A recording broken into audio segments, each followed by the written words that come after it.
Le prince Harry et Meghan Markle ont-ils réellement menti, ou même exagéré? Quelques jours après que leur communiqué expliquant avoir été pris dans une course-poursuite presque catastrophique avec des paparazzi ait été mis en doute par le chauffeur même de leur taxi, le couple a tenu à répliquer en maintenant sa version, selon Us Weekly. Une mise au point très ferme. Leur communiqué avait fait grand bruit. Actuellement en pleine croisade contre les paparazzi, le prince Harry et Meghan Markle avaient expliqué avoir été pris dans une course-poursuite de 2 heures dans les rues de New York en sortant d'une soirée de remise de prix. Un chassé-croisé avec les photographes presque dramatique, selon eux, qui aurait mis en danger la vie de plusieurs piétons et même impliqué la police. Une version qui rappelle les circonstances de la mort de la mère du prince Harry, Lady Diana, en 1997 à Paris et qui a effrayé toute la presse.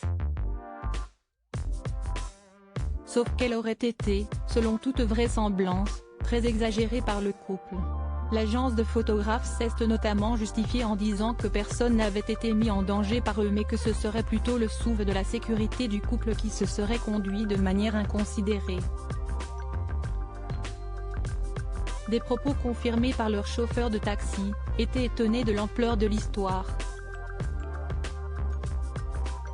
Mais pas question pour le couple de reconnaître qu'ils ont un peu enjolivé les faits. En effet, selon Us Weekly, un de leurs proches aurait affirmé qu'ils maintiennent leur version, envers et contre tout.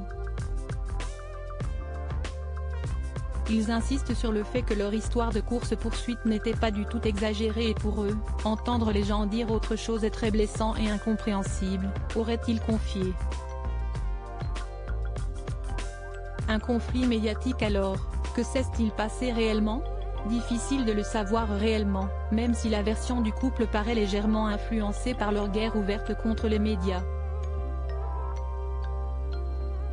Dénonçant dans le documentaire sorti sur Netflix en décembre dernier les arrangements entre la famille royale et les journaux britanniques, ils avaient porté plainte contre plusieurs grands groupes de presse.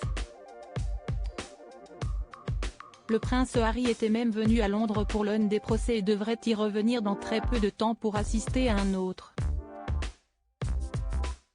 Meghan Markle, quant à elle, ne devrait pas revenir à Londres tout de suite, elle qui a refusé de s'y rendre pour le couronnement de Charles III au début du mois. Et qui s'est fait une autre frayeur cette nuit-là, en effet, alors qu'il avait très probablement laissé leurs 2 enfants, Archie, 4 ans, et Lilibet, presque 2 ans, chez eux sous bonne garde. Un homme a été arrêté non loin par leur service de sécurité alors qu'il regardait dans leur propriété. Un incident qui n'a pas dû leur plaire.